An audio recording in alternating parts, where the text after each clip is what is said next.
wax ka ogow tobanka magaalo ee ugu waxbarashada fiican adduunka.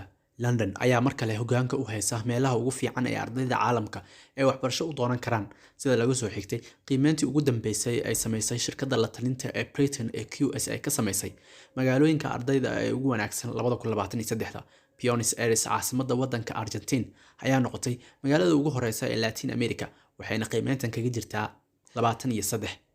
waxaa intaa dheer sanadkan waxaa ku jira 3 magaalo oo Latin America ku yaala oo markii ugu horeysay liiska soo galay, waxaana xusid mudan in magaalo walba ay ku nool yihiin in ka badan 250,000 oo qof.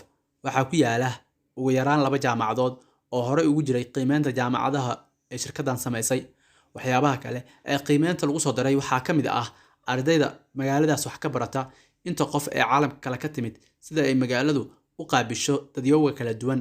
sidoo kale haddii ay magaaladu ay ammaan tahay, macaamiisheedu haddii ay fiican tahay oo ay ku filan tahay ardayda, sidoo kale fursadaha shaqo ee laga helayo.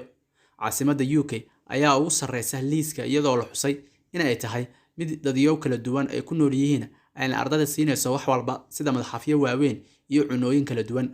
waxaana ku yaala xarumaha ugu waaweyn ee waxbarasho ee ugu sarreeya caalamka sida King's College of London, UCL, University College of London. haddaba tobanku waxay u kala sareeyaan sida tan: London, United Kingdom; Munich, Germany; Seoul, South Korea; Zurich, Switzerland; Melbourne, Australia; Berlin, Germany; Tokyo, Japan; Paris, France; Sydney, Australia; Edinburgh, Scotland.